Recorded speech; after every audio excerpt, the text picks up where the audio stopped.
The porcelain cup exploded against the marble wall. White fragments scattered across the polished floor as steaming tea splashed over priceless Italian artwork. "Get out!" The roar that followed shook the chandeliers. A young private nurse stumbled backward through the bedroom doorway, tears streaming down her face. Her trembling hands still clutched an unopened bottle of medication. "I'm sorry. I tried." No one answered her, because everyone standing in the hallway had already witnessed the same scene 18 times before. The mansion fell into an uncomfortable silence. Doctors lowered their eyes. Housekeepers pretended to straighten flowers that didn't need arranging. Even the armed bodyguards lining the corridor avoided looking toward the closed bedroom door. Inside, another crash echoed through the estate. The old man was throwing whatever remained within reach. Across the hallway stood Nico Moretti. At 34 years old, he ruled an empire that stretched from New York to Boston. Judges returned his phone calls. Politicians attended his charity galas. Street crews whispered his name with equal parts fear and admiration. Entire criminal organizations negotiated rather than challenged him. Yet now, the most feared mafia boss on the East Coast simply stared at the heavy walnut bedroom door. His right hand rested on the brass handle. He didn't turn it. Marco Bellini, his longtime consigliere, quietly approached. "Boss." Nico never looked away from the door. "Number 19? Marco nodded. She lasted 23 minutes. A faint smile almost crossed Nico's face. Not amusement. Defeat. My father beat his previous record. Another object shattered inside. The servants instinctively flinched. 3 years earlier, Salvatore Moretti had been legendary. The patriarch who built the Moretti family, from a neighborhood protection crew into one of the most respected criminal organizations in America. He had commanded absolute loyalty. He had never needed to raise his voice. One quiet sentence from Salvatore could end disputes that dozens of gunmen couldn't solve. Then came the stroke. His body survived. His spirit didn't.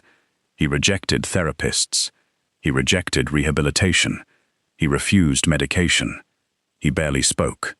When he did, his words carried only anger. Every caregiver eventually quit. Some after weeks. Most after days. One lasted less than an hour. No amount of money changed the outcome. Not even Nico's desperate offers. The hallway clock ticked loudly. Another silence settled over everyone. Then the front doors opened downstairs. Soft footsteps crossed the marble foyer. A housekeeper hurried upstairs. "Mr. Moretti." Nico turned. "The replacement nurse has arrived." Marco frowned. Already? The agency must have been desperate. Or reckless. Nico sighed quietly. "Bring her." A minute later, she appeared at the end of the hallway. She wasn't what anyone expected. No designer medical bag. No expensive tailored uniform. No nervous rush to impress the wealthy family.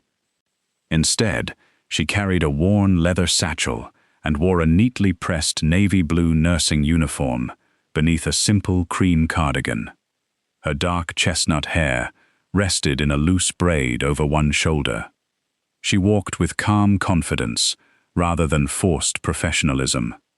Her curvy figure contrasted with the rigid elegance of the mansion, making her seem unexpectedly warm amid the cold marble surroundings. She stopped a respectful distance from Nico. "You must be Mr. Moretti." Her voice was steady. "No fear, no trembling. I'm Elena Russo." Nico studied her. She looked younger than he'd expected. Early 30s, kind brown eyes, no visible arrogance. No obvious attempt to flatter him. Instead, she looked directly at him the way medical professionals looked at worried family members rather than powerful men. "You've read the file?" Nico asked. "Yes?" "You still accepted." "I accepted a patient." Marco exchanged a glance with 2 guards. No one spoke to Nico that simply. You understand, Nico continued. My father has dismissed 19 nurses. I know. He may insult you. I've been insulted before. He may throw things. I noticed. He could order you out before you introduce yourself. Elena smiled gently. Then I'll leave if he truly wants me to. Nico narrowed his eyes. No one leaves voluntarily after meeting him. Her answer surprised him. People don't quit because of anger. He remained silent. They quit because they stop seeing the person behind it. For the first time that morning, Nico didn't know how to respond.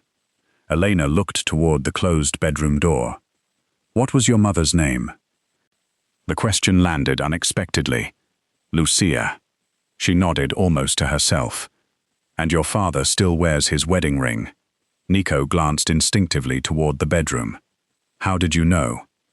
I saw photographs downstairs. She smiled softly. He never removed it.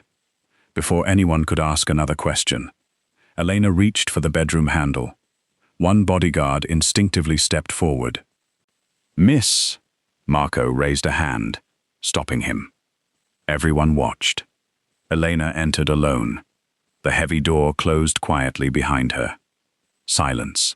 10 seconds. 20. 30. Then, get out. Salvatore's furious voice thundered through the room. Several servants jumped. Marco closed his eyes. 20 seconds, he whispered. New record. Inside came the sound of furniture scraping violently across the floor. Then another furious shout. Everyone waited for the nurse to run back outside. She didn't. Nico's jaw tightened. A full minute passed. Then 2. No crashes. No screams. Only silence. Complete silence. Marco frowned. What is happening? Nico slowly approached the door. He didn't open it. He simply listened. Inside, a quiet woman's voice, too soft to understand. Then, a long pause, followed by one gentle word, Papa. Nothing else. No speeches, no medical instructions.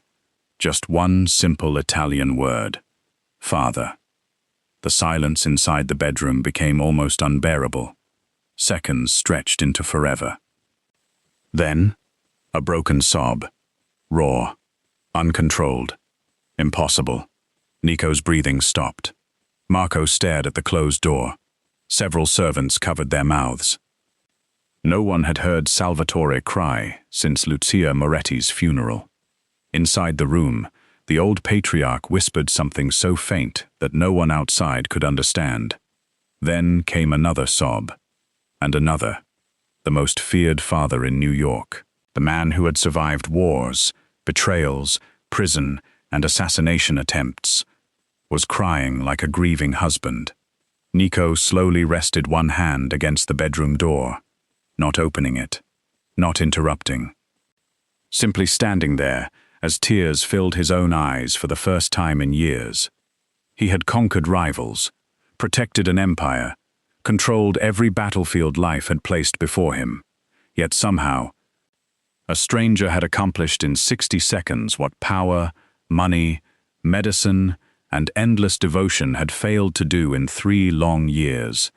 And Nico realized that the woman inside that room might not have come merely to heal his father.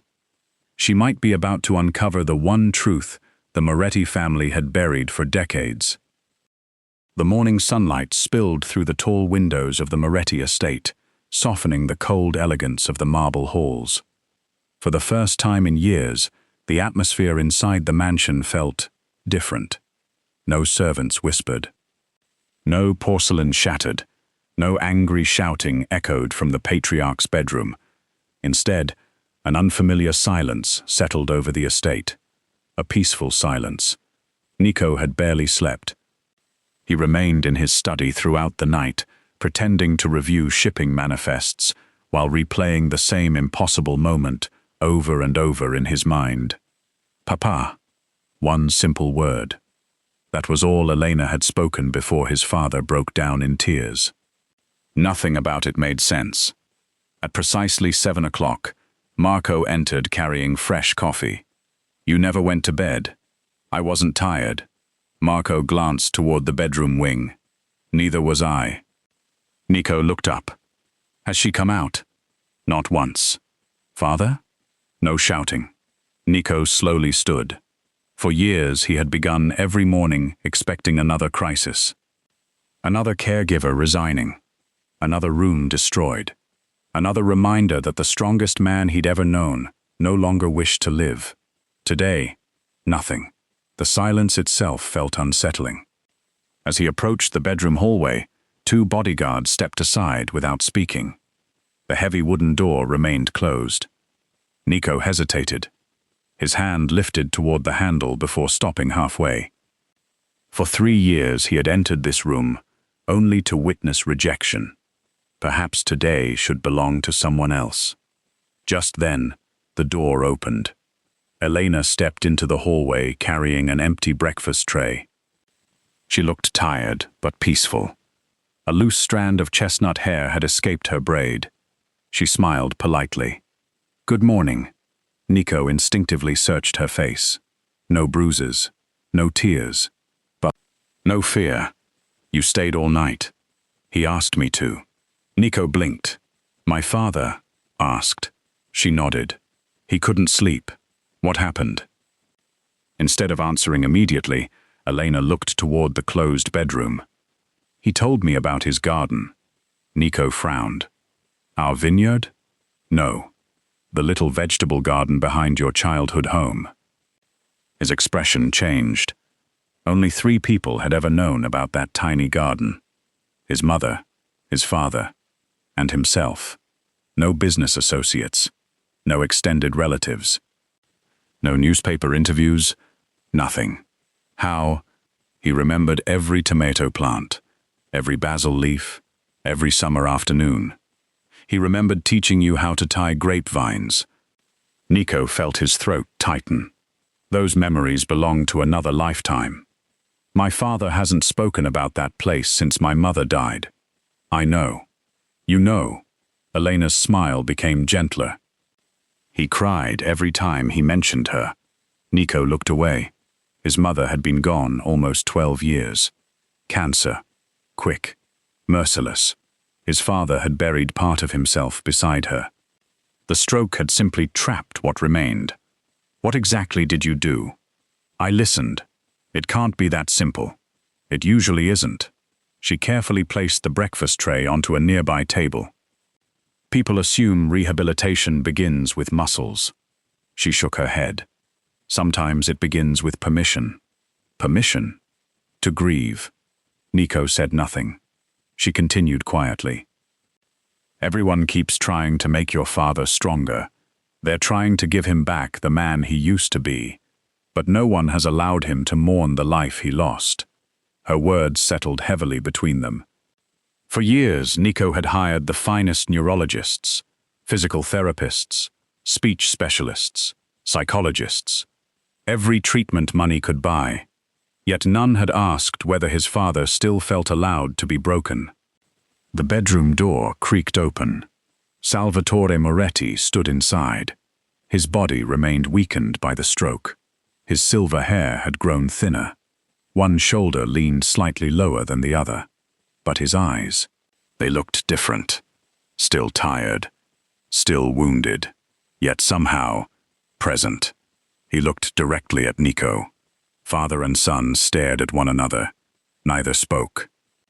Finally, Salvatore slowly lifted one trembling hand. Not toward Nico, toward Elena. She immediately crossed the room. "What do you need?" The old man pointed toward the bookshelf. She retrieved a worn leather photo album. He gently rested one hand over hers, then looked back toward Nico. His lips struggled. The words came painfully, slowly. "Sit." Marco nearly dropped the folder he was carrying. It was the first time Salvatore had voluntarily invited his son into the room since the stroke. Nico entered cautiously. The room no longer resembled a battlefield. The shattered porcelain had been cleaned away. Fresh curtains stood open.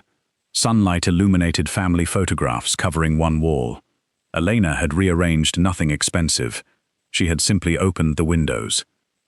Fresh air drifted through the room, carrying the scent of blooming roses from Lucia's old garden. Salvatore slowly opened the photo album. Inside rested faded photographs spanning nearly 50 years. Wedding pictures, family dinners, summer vacations. One photograph caught Nico's attention. A little boy no older than 6 sat on Salvatore's shoulders, while Lucia laughed beside them. He had forgotten this picture existed. His father's trembling finger rested on it. Another tear rolled down the old man's cheek. Elena quietly handed him a handkerchief. She never rushed him, never finished his sentences, never treated him like someone broken. Only someone hurting. Minutes passed. Eventually Salvatore whispered another word. Beautiful. His speech remained strained, but understandable. Nico stared. My mother. The old man nodded, then pointed toward the garden outside.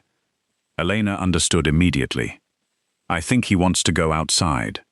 The doctors said he wasn't ready. The doctors haven't asked him. Within half an hour, the entire household watched something no one believed possible. Salvatore Moretti sat beneath the old olive tree Lucia had planted decades earlier. The same place where she used to drink coffee every morning. The old patriarch closed his eyes. A light breeze stirred the branches overhead.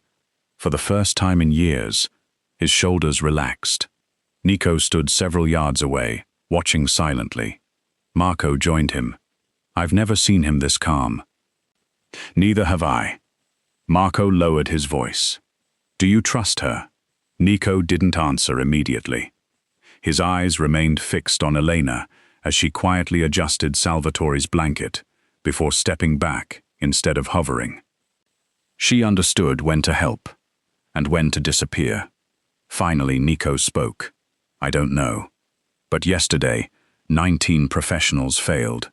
He watched his father smile, only slightly, but undeniably. And today, my father smiled. Across the garden, Elena noticed something tucked beneath the weathered stone bench where Salvatore rested. A corner of yellowed paper protruded from an old wooden box, hidden beneath creeping ivy. She carefully reached down. Inside lay dozens of neatly folded envelopes, each one tied together with faded blue ribbon. Every envelope bore the same elegant handwriting. Lucia Moretti. Elena's heartbeat quickened. These weren't ordinary family keepsakes. Several letters had never been opened. One envelope, however, had already been broken. Across its front, written in trembling ink, were 5 words that immediately sent a chill through her. If Nico ever learns the truth. Elena didn't touch the letters. She quietly closed the wooden box and slid it back beneath the stone bench, exactly as she had found it. Some discoveries belong to families, not strangers. Not yet. When she turned around, she found Nico watching her from the veranda. His expression revealed nothing. What did you find? She hesitated. A box. What kind of box? I didn't open it. You expect me to believe that? She met his eyes calmly. I wasn't hired to satisfy my curiosity. I was hired to help your father. For a long moment, neither spoke. Finally, Nico gave a slow nod. Most people in this house would have opened it. Most people aren't nurses. No, they're investigators. A faint smile appeared at the corner of Nico's mouth, before disappearing almost immediately. It was the closest thing to amusement anyone had seen from him in years. Over the following week, the mansion settled into an unfamiliar routine. Each morning, Elena accompanied Salvatore into Lucia's garden. No therapy equipment. No complicated rehabilitation schedules. No pressure. Some days they watered flowers. Other days they simply sat beneath the olive tree while birds gathered around the fountain. Little by little, Words returned. One sentence, then two.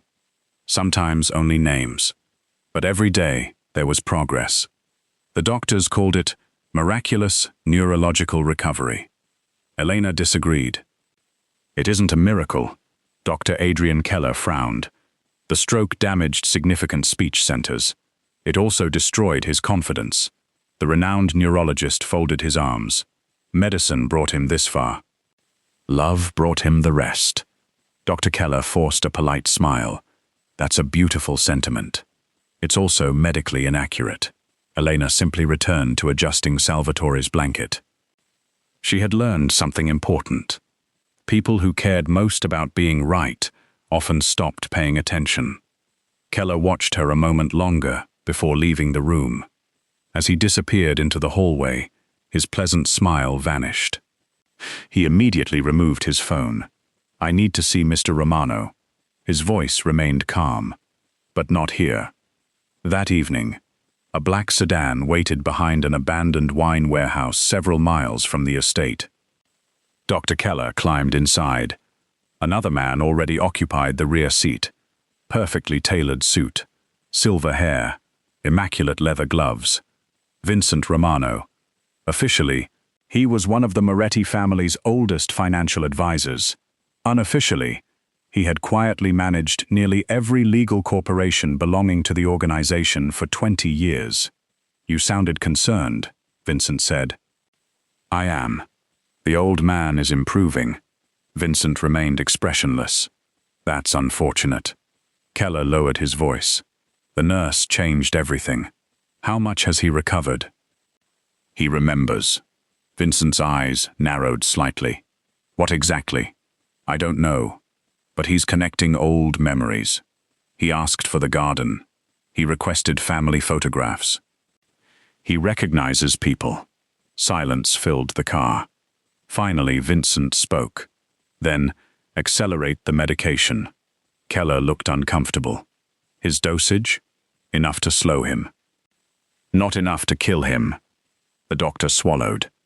We've maintained this balance for almost 3 years. It cannot continue if she's involved. Vincent stared through the tinted window. Nico must never learn why his father stopped speaking. And the nurse? If necessary. Vincent paused. She leaves. Back at the mansion, Elena organized Salvatore's medication before noticing something unusual. One prescription bottle contained fewer tablets than the dosage chart indicated. She checked another, then another. The administration records didn't match. Assuming she had made a mistake, she reviewed every medical log dating back 6 months. Nothing aligned. Someone had repeatedly altered medication schedules. She frowned. Perhaps the previous nurses had documented incorrectly. Perhaps. But experienced caregivers rarely made identical errors. The next morning, she quietly approached Sister Angela Conti, the retired nun who had served as Lucia Moretti's companion during her final illness. Although no longer employed full-time, Sister Angela visited the estate every Thursday. She had known the family longer than almost anyone alive. You seem troubled, the elderly nun observed. I have a question. Only one. Elena smiled softly. For now. They sat together near the chapel overlooking the gardens. I've been reviewing Mr. Moretti's records. And? They don't make sense. Sister Angela's gentle expression changed almost imperceptibly. In what way? The medication history. The nun looked away. There are gaps. Dosages changed without physician signatures. No explanations. No emergency notes. No response. Elena lowered her voice. Has anyone ever questioned them? The elderly woman clasped her rosary. Questions are dangerous inside powerful families. I wasn't asking about power. I was asking about truth. For several seconds, only birds could be heard singing in the distance. Finally, Sister Angela sighed.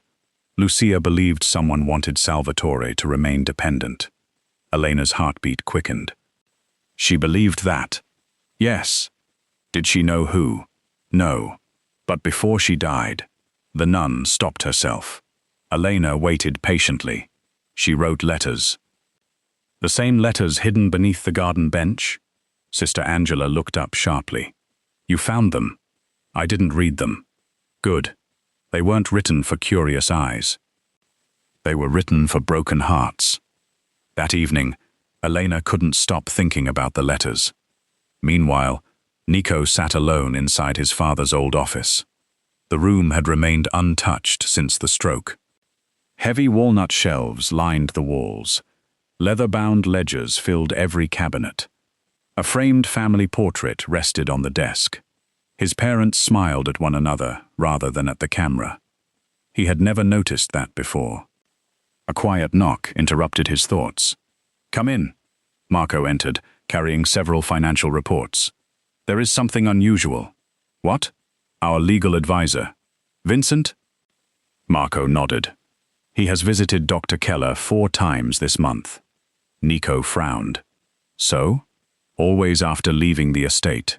Never during office hours. Private meetings. Nico leaned back slowly. Perhaps they're friends. Marco placed photographs onto the desk. Private investigator surveillance. Timestamps. Locations. Each meeting occurred away from hospitals.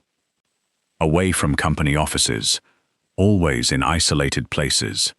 Marco spoke carefully. I checked the accounting. Keller's consulting company received 3 large transfers from one of Vincent's holding corporations. When? The first arrived 1 week after your father's stroke. The room became very still.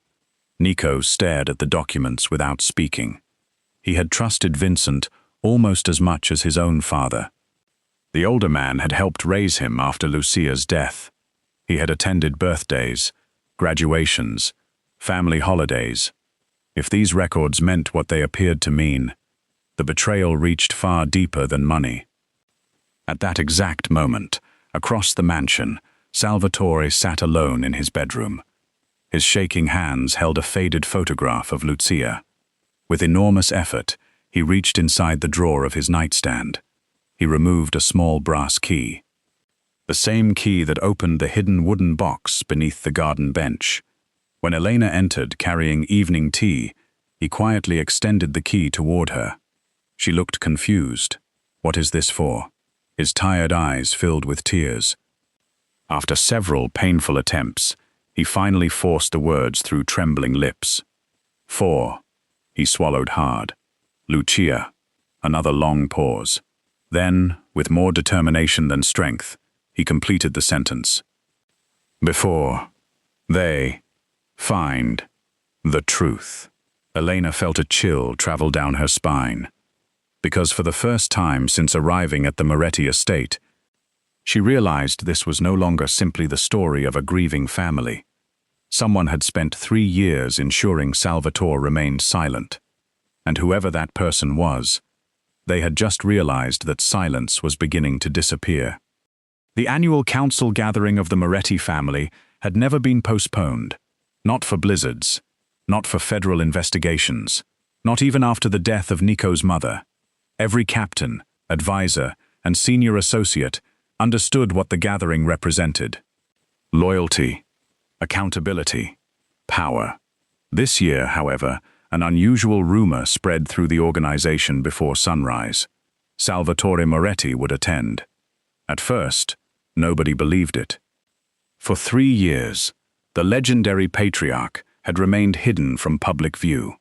Some whispered that he no longer recognized his own son. Others claimed he had permanently lost the ability to speak. Only a handful of people inside the estate knew the truth. He had never lost his voice completely. He had simply lost the will to use it. By noon, nearly 40 senior members of the organization filled the grand conference hall. Heavy oak walls displayed photographs documenting 5 decades of the Moretti family's history. At the head of the room stood Nico, calm, immaculately dressed, impossible to read. Marco leaned toward him. Our people are nervous. They should be. You suspect something will happen today. Nico's eyes slowly drifted toward Vincent Romano, who stood comfortably among the senior advisors, greeting everyone with practiced warmth. "I know it will." Across the room, Vincent remained perfectly composed. Only Dr. Adrian Keller noticed the nearly invisible tension in the older man's hands. "They know?" Keller whispered. Vincent answered without looking at him. "If they knew, we wouldn't be standing here." Before Keller could reply, the massive wooden doors slowly opened. Conversation stopped instantly. Every man in the room stood. Salvatore Moretti entered. Not carried, not hidden inside a wheelchair. He walked slowly with a polished walnut cane. Each step required visible effort, yet every step represented a victory. Elena walked quietly beside him.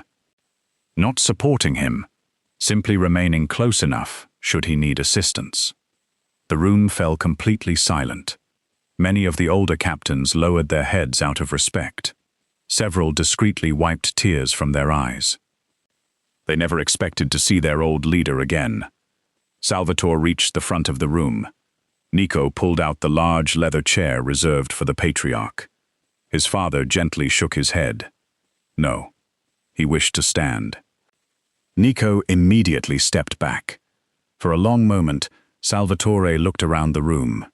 His eyes rested on one familiar face after another. Men who had fought beside him. Men who had buried friends together. Men who had watched Nico grow from a curious child into a feared leader. Finally, he spoke. His voice remained rough, uneven, but unmistakably his own. "My family." Several captains bowed their heads. 3 simple syllables nearly broke the strongest men in the room. Salvatore paused, gathering strength.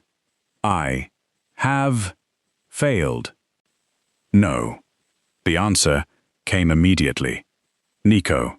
His father's eyes turned toward him. "You never failed." A faint smile touched the old man's lips. "I hid truth."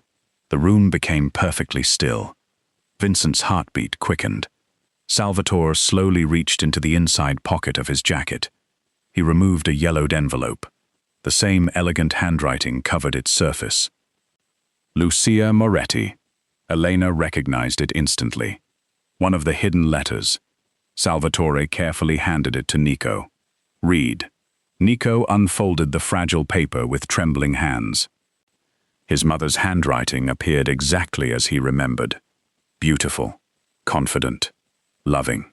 He began reading silently. Within seconds, the color drained from his face. Marco stepped closer. "What is it?" Nico couldn't answer. His hands trembled harder with every line. Finally, he looked toward Vincent. The advisor maintained his calm expression. Too calm. Nico spoke quietly. "My mother knew. Nobody understood." "Knew what?" Marco asked. Nico lifted the letter. "She discovered someone inside this family was secretly moving legitimate company profits into hidden accounts." Every eye turned toward Vincent. He didn't move. Nico continued. "When she confronted the evidence, she intended to expose the theft." Silence. Then another sentence. "Before she could, she became ill." The room felt colder. Vincent finally spoke. "Lucia had cancer." "Yes." Nico's voice hardened. "She had cancer. But she also wrote that someone convinced my father she was hallucinating because of medication." Every word landed like a hammer. Salvatore slowly nodded. Tears filled his tired eyes. "I believed them." He covered his face with one shaking hand. "I failed." Lucia. The old man had spent 12 years blaming himself. Not for her death, for doubting her. Elena quietly rested one comforting hand upon his shoulder. She understood.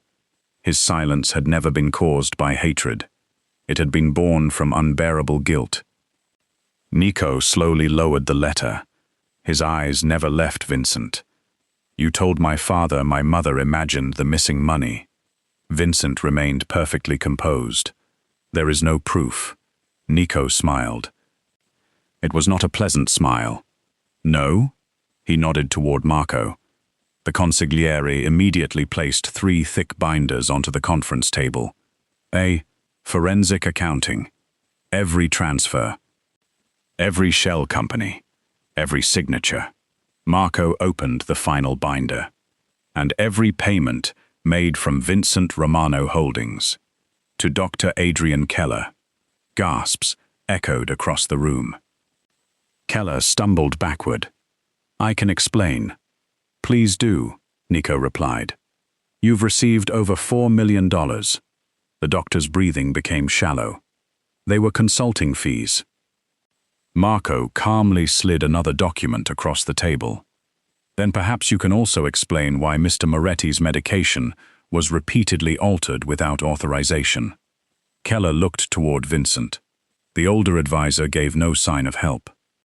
Only cold calculation. Realization finally struck the doctor. He had become disposable. He swallowed hard. I never intended permanent harm. No one spoke. I only followed instructions. Vincent finally reacted. You should choose your next words carefully.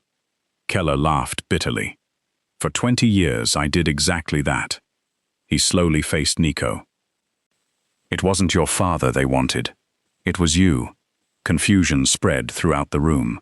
Keller continued.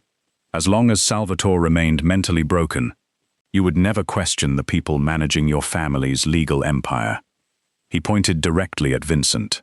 He controlled everything. The finances, the investments, the property acquisitions. You trusted him because your father trusted him. Nico's expression became terrifyingly still. How much? Marco quietly answered after reviewing the records. Approximately $148 million. Several captains exploded with outrage. Hands instinctively moved toward concealed weapons. Vincent finally abandoned his polite smile. You disappoint me. His voice remained calm. I spent 20 years making this family richer than it ever dreamed possible. You stole from us. I managed risk. You poisoned my father. I preserved stability. You manipulated a dying woman. Vincent's eyes briefly flickered, the first crack in his composure. Lucia should have minded her own health. The words had barely left his mouth before Nico crossed the room. No one saw him move. One moment they stood apart. The next, Nico's hand gripped Vincent's collar. He could have broken the older man's neck instantly. Everyone in the room knew it. Instead, he stopped. His father spoke. Nico. Only one word. But this time, his son's body immediately relaxed. Salvatore slowly approached. Every painful step echoed through the silent hall. He stood directly before Vincent, the man who had called himself his friend for more than 30 years. The old patriarch looked into his eyes. No hatred, only profound disappointment.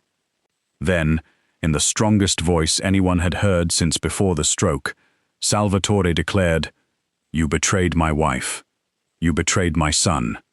You betrayed this family. I forgive myself, but I will never forgive you. The room erupted, not with violence, with loyalty. Every captain in the organization stepped away from Vincent simultaneously. No orders, no discussion. One silent decision. He stood alone. For the first time in decades, the most dangerous man in the room was no longer Nico Moretti. It was the truth, and no amount of money, influence, or carefully constructed lies could survive it any longer. Spring arrived quietly at the Moretti estate. The roses Lucia Moretti had planted years earlier bloomed more brilliantly than anyone could remember. For the first time in over a decade, laughter occasionally drifted through the gardens instead of whispered conversations and guarded footsteps. Life had returned, not because the family had forgotten its pain, but because they had finally faced it. Vincent Romano's arrest, sent shockwaves far beyond New York. Federal investigators uncovered years of financial fraud, stretching across multiple corporations. Dr. Adrian Keller permanently lost his medical license after confessing to falsifying treatment records and accepting illegal payments. The newspapers praised Nico Moretti for exposing corruption inside his own organization. The articles called him disciplined, principled, unexpectedly honorable. Nico ignored every headline. None of them mattered, because every morning, before reviewing a single business report, he walked to the garden, and every morning, he found the same two people sitting beneath the old olive tree, his father and Elena. Sometimes they talked. Sometimes they simply watched birds gather near Lucia's fountain. Healing, Nico realized, was often astonishingly quiet. One afternoon, Salvatore surprised everyone by insisting on preparing lunch himself. The chefs protested immediately. "You should rest." The old patriarch smiled. "I've rested long enough." His movements remained slow. His left hand still trembled, yet every ingredient was measured with patient determination. Fresh tomatoes, basil from Lucia's garden, homemade pasta, exactly the meal she had cooked every Sunday for nearly 40 years. The dining room felt different that afternoon. No formal seating arrangement, no business discussions, no security briefings. Just three people sharing a simple family meal. Salvatore tasted the sauce. He closed his eyes. Too much salt. Elena laughed softly. "It needs another minute." Nico watched them with quiet disbelief. Months earlier, this same room had echoed with shattered porcelain and furious shouting. Now his father was arguing about tomato sauce. It was the most beautiful disagreement Nico had ever witnessed. After lunch, Salvatore slowly stood and motioned for Nico to follow him into Lucia's old greenhouse. Dust floated through shafts of afternoon sunlight. Most of the flowers had been carefully restored. Elena had spent weeks bringing neglected plants back to life. The old man stopped before a weathered wooden bench. Without speaking, he embraced his son. The hug lasted only a few seconds, but neither of them had embraced since Lucia's funeral. Salvatore struggled. Proud. Nico immediately shook his head. "You don't have to force yourself. I want to." He looked directly into his son's eyes. "For years, I believed. I failed your mother. I forgot.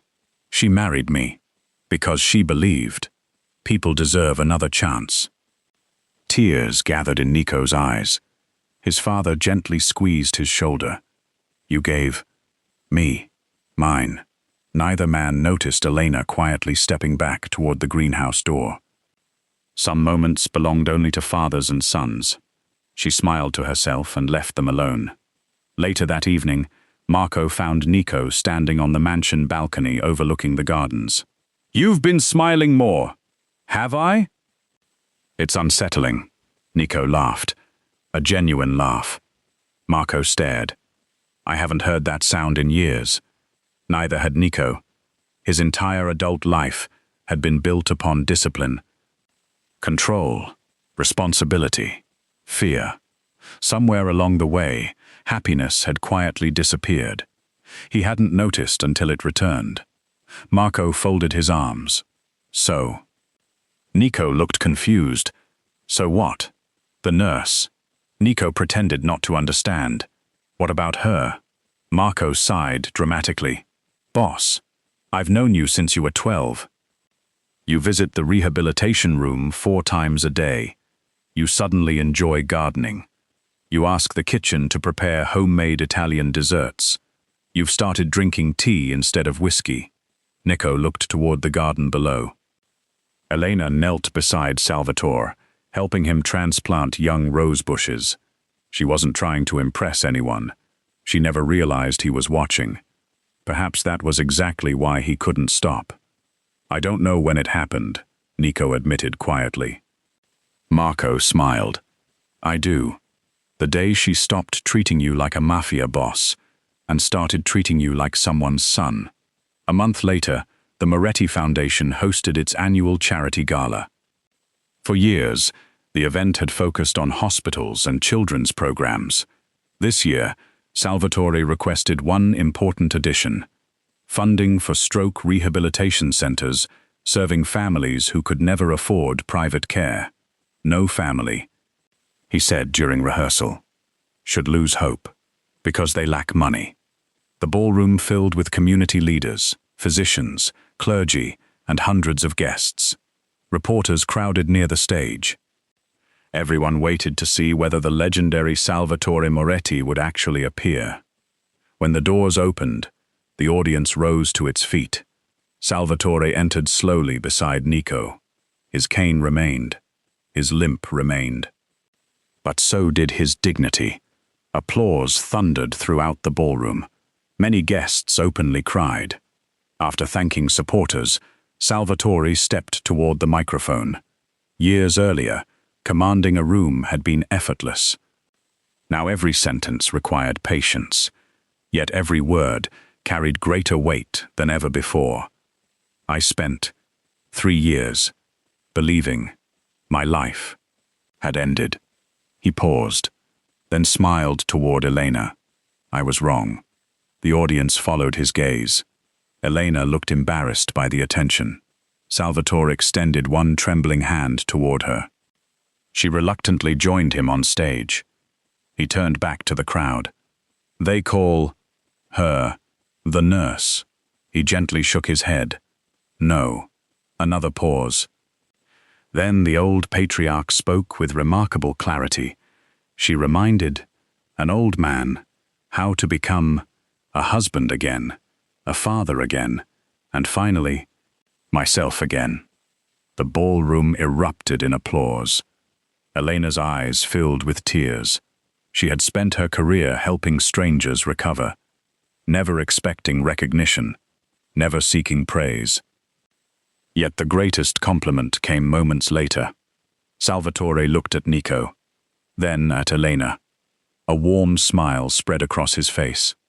This, he said proudly, is not the woman who healed me. He reached for his son's hand, then gently placed it into Elena's. This is the woman who gave my son a reason to smile again. For several seconds, neither Nico nor Elena moved. The audience watched in complete silence. Finally, Elena looked up. I don't know if I'm ready for this world. Nico smiled. My world isn't what it used to be. It became better the day you walked through our front door.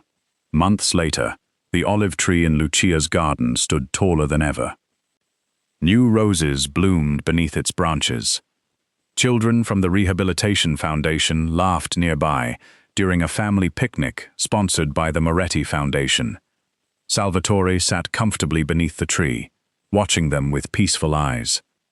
Lucia's photograph rested beside him. He gently touched the frame. We did it. A soft breeze stirred the leaves overhead. Perhaps it was only the wind, or perhaps. Some promises are finally fulfilled when love proves stronger than guilt. Nico and Elena walked slowly along the garden path.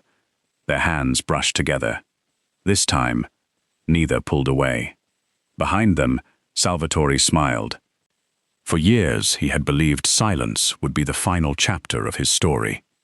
Instead, one gentle Italian word had opened the door to forgiveness, not only for himself, but for an entire family.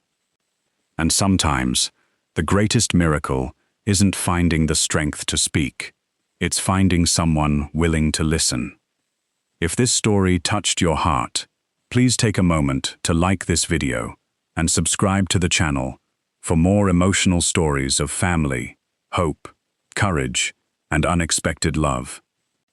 Share this story with someone who believes forgiveness is impossible, because sometimes a single word, spoken with genuine compassion, can change a life forever. And before you go, tell us in the comments, which moment moved you the most? the first time Salvatore whispered again, or the moment he proudly introduced Elena as the woman who gave his son a reason to smile.